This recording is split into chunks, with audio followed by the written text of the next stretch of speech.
ಕೂದೋ ಎಲ್ಲಮ್ಮ ನಿನ್ ಪಾದಕ್ಕೂದೋ.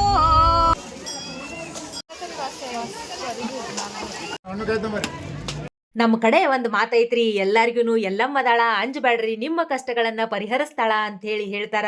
ಈ ಮಾತು ಸುಮ್ಮನೆ ಹೇಳಿದ್ದಲ್ರಿ. ಯಾಕಂತಂದ್ರ ಈ ದೇವಿ ದೇವಸ್ಥಾನಕ್ಕೆ ಬಂದಂತಹ ಪ್ರತಿಯೊಬ್ಬ ಭಕ್ತರ ಕೋರಿಕೆಗಳನ್ನ ತಾಯಿ ಈಡೇರಿಸಿದ್ದ ಕಾರಣಕ್ಕಾಗಿ ಈ ರೀತಿ ಹೇಳಲಾಗತ್ ನೋಡ್ರಿ.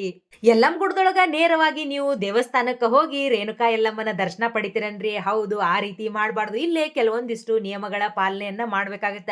ಅಂತಹ ನಿಯಮಗಳು ಮತ್ತ ಇದ್ರ ಹಿಂದಿರುವಂತಹ ಚಿಕ್ಕ ಇತಿಹಾಸವನ್ನ ನಿಮ್ ಜೊತೆ ನಾನು ಇವತ್ತ ಶೇರ್ ಮಾಡ್ತೀನಿ. ಬರ್ರಿ, ಇವತ್ತ ನಾನು ಬೆಳಗಾವಿ ಜಿಲ್ಲೆಯ ಸೌದತ್ತಿ ತಾಲೂಕಿನ ಯಲ್ಲಮ್ಮಗುಡ್ಡಕ್ಕ ನಿಮ್ಮನ್ನ ಕರ್ಕೊಂಡು ಹೋಗ್ತೀನಂತ. ಕೇವಲ ಕರ್ನಾಟಕ ಅಷ್ಟ ಅಲ್ದನ ಮಹಾರಾಷ್ಟ್ರ, ಆಂಧ್ರ ಪ್ರದೇಶದಿಂದ ಕೂಡ ಈ ಒಂದು ದೇವಸ್ಥಾನಕ್ಕ ಸಾಕಷ್ಟು ಪ್ರಮಾಣದ ಭಕ್ತರ ದಂಡು ಹರಿದು ಬರುತ್ತ ಅಂತಾನೆ ಹೇಳ್ಬಹುದು. ಜಾತ್ರೆಯ ಸಮಯದೊಳಗಂಕರು ಅತಿ ಹೆಚ್ಚು ಭಕ್ತ ಸಾಗರ ಸೇರುವಂತಹ ಸ್ಥಳ ಯಲ್ಲಮ್ಮಗುಡ್ಡ ಅಂತಾನೆ ಹೇಳ್ತಾರ್ರಿ. ಕೇವಲ ಜಾತ್ರೆಯ ಸಮಯದೊಳಗ ಅಷ್ಟ ಅಲ್ದನ ಪ್ರತಿ ಹುಣ್ಣಿಮೆ, ಶುಕ್ರವಾರ, ಮಂಗಳವಾರಗಳು ಕೂಡ ಈ ಒಂದು ದೇವಸ್ಥಾನ ಅಷ್ಟು ಭಕ್ತ ಸಾಗರದಿಂದ ತುಂಬಿ ತುಳುಕ್ತಿರ್ತೈತಿ ಅಂತನ ಹೇಳಬಹುದು.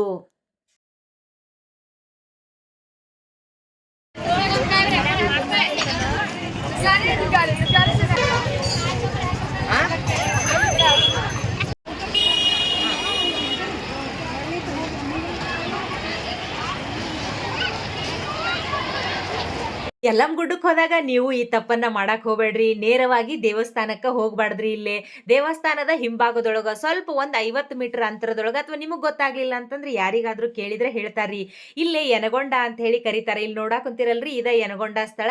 ಇಲ್ಲೇ ಗುಡ್ಡದ ಅಡಿಯೊಳಗ ಒಂದು ನೀರಿನ ಚಿಲುಮೆ ಐತಿ. ಇದು ಕೇವಲ ಮಳೆಗಾಲದೊಳಗ ಅಷ್ಟ ಅಲ್ದನ ಬ್ಯಾಸ್ಗಿ ಒಳಗ, ಅಂದ್ರ ವರ್ಷದ 12 ತಿಂಗಳುಗಳ ಕಾಲ ಈ ಒಂದು ನೀರಿನ ಚಿಲುಮೆ ಒಳಗ ನೀರು ಸದಾ ಇರ್ತೈತ್ರಿ. ಇದಕ್ಕ ಯನಗೊಂಡ ಅಂತ ಹೇಳಿ ಕರೀತಿರ್ತಾರ. ಅಂದ್ರ ಒಂದು ಪವಿತ್ರವಾದ ನೀರು ಅಥವಾ ಜಲ ಅಂತಾನೆ ಹೇಳ್ಬಹುದು. ಇದನ್ನ ನೀರನ್ನ ಪ್ರೋಕ್ಷಣೆ ಮಾಡ್ಕೊಂಡು ಕೆಲವೊಬ್ರು ಈ ನೀರನ್ನ ಕೂಡ ಒಂದ್ ಬಾಟ್ಲಿ ಒಳಗ ತುಂಬ್ಕೊಂಡು ಹೋಗಿ ಮನಿ ಒಳಗ ಸದಾ ಕಾಲ ಇಡ್ತಾರ್ರಿ.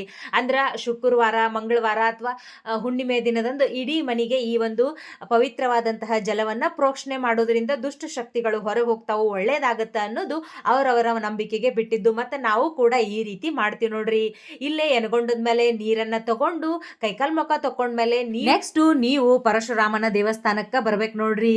ಈ ದೇವಸ್ಥಾನ ಈ ಯನಗೊಂಡದಿಂದ ಒಂದು 20 ಮೀಟರ್ ಅಂತರದೊಳಗನ ಐತಿ.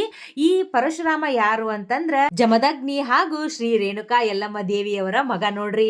ಫಸ್ಟ್ ಇಲ್ಲೇ ಪೂಜೆ ಸಲ್ಲಿಸಿದ ಮ್ಯಾಲನ ನೀವು ರೇಣುಕಾ ಯಲ್ಲಮ್ಮ ದೇವಿಯ ಗುಡಿಗೆ ಹೋಗ್ಬೇಕು. ಮತ್ತ ಇಲ್ಲೊಂದು ಕೆಲವೊಂದಿಷ್ಟು ಜನರ ನಂಬಿಕೆಯ ಪ್ರಕಾರ ಇಲ್ಲೇನ್ ತೊಟ್ಲ ಇಟ್ಟಿರ್ತಾರಲ್ರಿ, ಅಲ್ಲೇ ತೂಗಿ ನಮಸ್ಕಾರ ಮಾಡೋದ್ರಿಂದ ಸಂತಾನ ಭಾಗ್ಯ ಕೂಡ ಒಲಿತೈತಿ ಅನ್ನೋದು ಕೆಲವೊಂದಿಷ್ಟು ಜನರ ನಂಬಿಕೆ ಆಗೈತಿ. ಯಲ್ಲಮ್ಮನ ಗುಡಿಗೆ ಹೋಗೋಕ್ಕಿಂತ ಮೊದ್ಲೇಕ ನೀವು ಯನಗೊಂಡಕ್ಕೆ ಹೋಗಿ ಆಮೇಲೆ ಪರಶುರಾಮನ ಗುಡಿಗೆ ಹೋದ್ಮೇಲೆನ ಯಲ್ಲಮ್ಮನ ಗುಡಿ ದೇವಸ್ಥಾನಕ್ಕ ಹೋಗ್ಬೇಕು ನೋಡ್ರಿ. ಇದು ಇಲ್ಲಿನ ಒಂದು ನಿಯಮ. ನಾವು ಇದೇ ರೀತಿ ಪಾಲನೆ ಮಾಡ್ಕೊಂಡು ಬಂದೀವಿ. ಮತ್ತೆ ಸಾಕಷ್ಟು ಜನರು ಇದೇ ರೀತಿ ಪಾಲನೆಯನ್ನ ಮಾಡ್ತಾರ. ಯಾರಾದ್ರೂ ಫಸ್ಟ್ ಟೈಮ್ ಹೋಗೋರಿದ್ರ ಅಥವಾ ಹೋಗಿ ಗೊತ್ತಿರದೇ ಇದ್ದವ್ರಿಗೆ ಅನುಕೂಲ ಆಗ್ಲಿ ಅನ್ನೋ ಕಾರಣಕ್ಕ ಈ ಒಂದು ವಿಡಿಯೋದೊಳಗೆ ನಿಮಗ ಸ್ಪಷ್ಟನೆ ಕೊಡಾಕುಂತೀನಿ ನೋಡ್ರಿ. ಮತ್ತ ಈ ದೇವಸ್ಥಾನದ ಆವರಣದೊಳಗ ದೇವಿಯನ್ನ ಹೊತ್ತಂತಹ ಈ ರೀತಿಯ ಜೋಗಮ್ಮಗಳು ಕುಂತಿರ್ತಾರಲ್ರಿ, ಇದಕ್ಕ ಪಡ್ಡಲ್ಗಿ ತುಂಬಿಸುವಂತಹ ಒಂದು ಕಾರ್ಯ ಅಥವಾ ಪೂಜೆ ಅಂತ ಹೇಳನ ಕರೀತಾರ. ಈ ರೀತಿ ಬಿದಿರಿನ ಪುಟ್ಟಿ ಏನಿರ್ತಾವಲ್ರಿ, ಇವಕ್ಕ ಪಡ್ಡಲ್ಗಿ ಅಂತ ಹೇಳಿ ಕರಿತೀವಿ. ಈ ಪಡ್ಡಲ್ಗಿ ತುಂಬಿಸೋ ಕಾರ್ಯದೊಳಗ ಕೆಲವೊಂದಿಷ್ಟು ಜನರು ಮನಿಯಿಂದನ ಬ್ಯಾಳಿಗ್ ಹಾಕಿ ಕಡುಬು, ಹೋಳ್ಗೆ ಅದೆಲ್ಲಾನು ಅಡಿಗೆ ಮಾಡ್ಕೊಂಡು ಬಂದಿರ್ತಾರ್ರಿ. ಕೆಲವೊಂದಿಷ್ಟು ಮಂದಿ ದವಸ ಧಾನ್ಯಗಳನ್ನ ಮನಿಯಿಂದನ ತಂದಿರ್ತಾರ. ಕೆಲವೊಬ್ರು ತರಾಕ್ ಆಗ್ಲಾರ್ದವ್ರು ಅಲ್ಲೇ ಏನು ಹಣ್ಣು ಹಂಪಲ್ಗಳು ಸಿಗ್ತಾವಲ್ರಿ, ಬಾಳೆಹಣ್ಣು, ಅವನ್ನೆಲ್ಲಾನು ತಗೊಂಡು 5 ಬುಟ್ಟಿಗೂ ಹಾಕಿ ತಮ್ಮ ಸಾಮರ್ಥ್ಯಕ್ಕೆ ಅನುಗುಣವಾಗಿ ಸ್ವಲ್ಪ ಹಣವನ್ನ ಕೊಟ್ಟು ಈ ರೀತಿ ಪಡ್ಡಲ್ಗಿಯನ್ನ ತುಂಬಿಸ್ತಾರ ನೋಡ್ರಿ.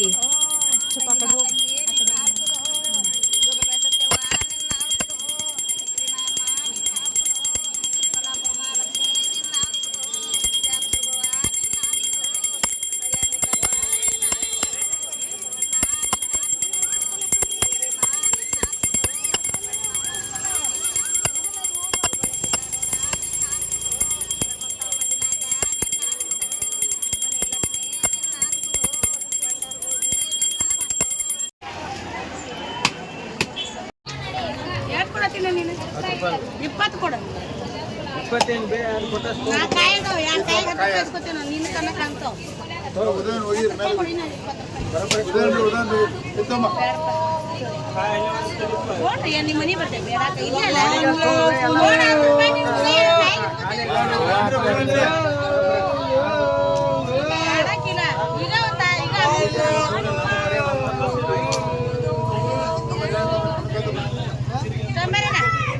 ಮುಂದಕ್ಕೆ ಮರಿ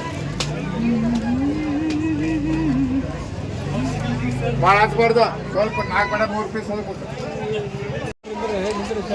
ಮಾನಿನ ಪಾದಕ್ಕೂದೋ ಉದೋ ಉದೋ. ಈ ರೀತಿ ಪಡ್ಡಲ್ಗಿಯನ್ನ ತುಂಬಿಸ್ತಾರ ನೋಡ್ರಿ. ಅದು ಕೆಲವೊಂದಿಷ್ಟು ಅವರವರ ಮನೆಯ ಪದ್ಧತಿ ಪ್ರಕಾರ ಇರ್ತೈತಿ. ಪದ್ಧತಿ ಇದ್ದವರು ಪಡ್ಡಲ್ಗಿಯನ್ನ ತುಂಬಿಸ್ತಾರ, ಉಳ್ಕೆದವರು ಹಂಗ ದೇವಸ್ಥಾನಕ್ಕೆ ಹೋಗಿ ನಮಸ್ಕಾರ ಕೂಡ ಮಾಡಿ ಬರ್ತಾರ ನೋಡ್ರಿ. ಆಮೇಲೆ ಈ ರೀತಿ ಹೂವ ಹಾರಿಸುದು ಅಂತ ಹೇಳಿ ಕರೀತಾರ. ಅಂದ್ರ ಹೂವಿನೊಳಗ ಭಂಡಾರ ಮತ್ತು ಕುಂಕುಮವನ್ನ ಮಿಶ್ರಣ ಮಾಡಿ ದೇವಸ್ಥಾನಕ್ಕ ಮತ್ತ ದೇವಸ್ಥಾನದ ಶಿಖರಕ್ಕ ಉದೋ ಉದೋ ತಾಯಿ ಎಲ್ಲಮ್ಮ ನಿನ್ ಪಾದಕ್ಕೆ ಉದೋ ಉದೋ ಅಂತ ಹೇಳಿ ಭಕ್ತಿ ಭಾವದಿಂದ ಅದಕ್ಕ ಹಾಕ್ತಾರ ನೋಡ್ರಿ. ಉದೋ ಉದೋ ಎಲ್ಲಮ್ಮ ನಿನ್ ತಾಯಿ ಪಾದಕ್ಕೆ ಉದೋ ಉದೋ ಅಂತಂದ್ರಿ ನಮ್ಮೆಲ್ಲ ಕಷ್ಟಗಳನ್ನ ನಿನ್ನ ತಾಯಿ ನಿನ್ನ ಪಾದಕ್ಕೆ ಹಾಕಿವಿ, ಆ ಎಲ್ಲ ಕಷ್ಟಗಳನ್ನ ಪರಿಹರಿಸು ಅಂತ ಹೇಳಿ ಭಕ್ತಿ ಭಾವದಿಂದ ಅದನ್ನ ಈ ರೀತಿಯಾಗಿ ಈ ಒಂದು ಕ್ಷೇತ್ರದೊಳಗ ಹೇಳ್ತಾರ್ರಿ. ಅಂದ್ರ ದೇವಸ್ಥಾನಕ್ಕೆ ಕಾಲಿಡುಕ್ಕಿಂತ ಮುಂಚೆಕನು ಉದೋ ಉದೋ ಅಂತ ಹೇಳಿ ಹೇಳ್ಕೊಂತ ಬರ್ತಾರ. ಮತ್ತ ದೇವಸ್ಥಾನಕ್ಕೆ ನಮಸ್ಕರಿಸಿ ಆ ಒಂದು ಕ್ಷೇತ್ರವನ್ನ ಬಿಟ್ಟು ಬರ್ಬೇಕಾದ್ರೂ ಕೂಡ ಈ ಒಂದು ಉದೋ ಉದೋ ಅನ್ನೋ ಒಂದು ಪದವನ್ನ ಹೇಳ್ತಾರ ನೋಡ್ರಿ. ಇದು ಸರ್ವೇ ಸಾಮಾನ್ಯ ಇಲ್ಲಿನ ಒಂದು ಪದ್ಧತಿ ಆಗೈತಿ. ಮತ್ತ ಈ ದೇವಸ್ಥಾನಕ್ಕ ಹೋದ್ಮೇಲೆ ನೀವು ಇಲ್ಲೇ ಏನ ತರ್ಲಿಕ್ಕಂದ್ರೂ ಭಂಡಾರ ಮತ್ತ ಕುಂಕುಮವನ್ನ ದೇವಿಯ ಆಶೀರ್ವಾದ ರೂಪದೊಳಗ ನಿಮ್ಮ ಮನೆಗೆ ವಾಪಸ್ಸು ತಗೊಂಡ್ ಬರ್ಬೇಕು ನೋಡ್ರಿ. ಅಂದ್ರ ಆ ಒಂದು ಭಂಡಾರದೊಳಗನ ದೇವಿ ನಿಮ್ಮ ಮನೆಗೆ ಆಗಮಿಸ್ತಾಳ ಅನ್ನೋದು ಭಕ್ತರ ನಂಬಿಕೆ ಆಗೈತ್ರಿ. ನೀವು ಯಲ್ಲಮ್ಮ ಗುಡ್ಡಕ್ಕ ಹೋಗಿ ವಾಪಸ್ ಬಂದ್ಮೇಲೆ ಅಲ್ಲಿ ಏನೇನ್ ಸಾಮಗ್ರಿಗಳನ್ನ ತಂದಿರ್ತೀರಿ ನೋಡ್ರಿ, ಕುಂಕುಮ ಭಂಡಾರ ಮತ್ತು ಪಳಾರ ಅವನ್ನೆಲ್ಲಾನು ಮನಿಗ್ ಬಂದ ತಕ್ಷಣ ಅವ್ನ ಯಾವ್ದನ್ನು ಓಪನ್ ಮಾಡ್ದನ ನಿಮ್ಮ ದೇವರ ಮನೆ ಒಳಗಿಟ್ಟು ಅವಕ್ಕ ಕುಂಕುಮ ಬತ್ತಿ ಹಚ್ಚಿ ಒಂದು ಉದಿನ ಕಡ್ಡಿ ಬೆಳಗಿ ಪೂಜೆ ಮಾಡಿ ಮತ್ತೆ ನೀವು ಎನಗೊಂಡದಿಂದ ಏನ್ ನೀರನ್ನ ತಂದಿರ್ತೀರಲ್ರಿ ಆ ಇಡೀ ನೀರನ್ನ ನಿಮ್ಮ ಮನೆಗೆ ಪ್ರೋಕ್ಷಣೆ ಮಾಡಿ ಒಂದು ಪೂಜೆಯನ್ನ ಮಾಡ್ತಾರ. ಇದಕ್ಕ ಪರಶುರಾಮನನ್ನ ಕಳಿಸುದು ಅಂತ ಹೇಳಿ ಕರೀತಾರ. ಅಂದ್ರ ನೀವು ದೇವಸ್ಥಾನಕ್ಕೆ ಏನ್ ಹೋಗಿರ್ತಿರಲ್ರಿ ವಾಪಸ್ ನಿಮ್ಮನ್ನ ಕಳ್ಸಾಕ ಪರಶುರಾಮ ಬಂದಿರ್ತಾನ ಮತ್ತ ಅವನ್ನ ವಾಪಸ್ ಕಳಿಸುವಂತಹ ಒಂದು ಪದ್ಧತಿ ಅಂತ ಹೇಳಿ ನಂಬಿಕೆ ಐತಿ. ಮತ್ ಈ ಪದ್ಧತಿಯನ್ನ ಯಲ್ಲಮ್ಮ ಗುಡ್ಡಕ್ಕೆ ಹೋದವ್ರು ಎಲ್ಲರೂ ಪಾಲನೆ ಮಾಡ್ತಾರ್ರಿ. ಹೋಪ್ ಈ ಒಂದು ವಿಡಿಯೋನ ಇಲ್ಲಿವರೆಗೂ ನೋಡಿರಿ ಅಂತಂದ್ರೆ ಯಾವುದೇ ಒಂದ್ ಕಾರಣಕ್ಕಾದ್ರೂ ವಿಡಿಯೋ ಇಷ್ಟ ಆಗಿತ್ತು ಅಂತಂದ್ರೆ ಒಂದು ಲೈಕ್ ಮಾಡ್ರಿ, ನಿಮ್ಮ ಫ್ರೆಂಡ್ಸ್ ಅಂಡ್ ಫ್ಯಾಮಿಲಿಗೆ ಈ ಒಂದು ವಿಡಿಯೋನ ಶೇರ್ ಮಾಡ್ರಿ. ಅಂದಂಗ ನನ್ನ ಚಾನಲ್ಗೆ ಸಬ್ಸ್ಕ್ರೈಬ್ ಮಾಡೋದು ಮರೆಯಾಕ ಹೋಗ್ಬೇಡ್ರಿ. ಸಬ್ಸ್ಕ್ರೈಬ್ ಮಾಡಿದ್ಮೇಲೆ ಪಕ್ಕದಲ್ಲಿರುವಂತಹ ಬೆಲ್ ಬಟನ್ ಅನ್ನು ನೀವು ಪ್ರೆಸ್ ಮಾಡಿದ್ರಿ ಅಂತಂದ್ರ ನಾನು ವಿಡಿಯೋ ಹಾಕಿದ ತಕ್ಷಣ ಬೇಗನೆ ನಿಮ್ಮನ್ನ ತಲುಪಾಕ ಅನುಕೂಲ ಆಗತ್ ನೋಡ್ರಿ. ಸರ್ವೇ ಜನ ಸುಖಿನೋ ಭವಂತು, ಎಲ್ರಿಗೂ ಒಳ್ಳೇದಾಗ್ಲಿ. ತಾಯಿ ರೇಣುಕಾದೇವಿ ನಿಮ್ಮೆಲ್ಲ ಕಷ್ಟಗಳನ್ನ ಪರಿಹರಿಸಿ ನಿಮ್ಮ ಬಾಳಿನೊಳಗ ಯಶಸ್ಸು ಸಿಗ್ಲಿ. ನಮಸ್ಕಾರ.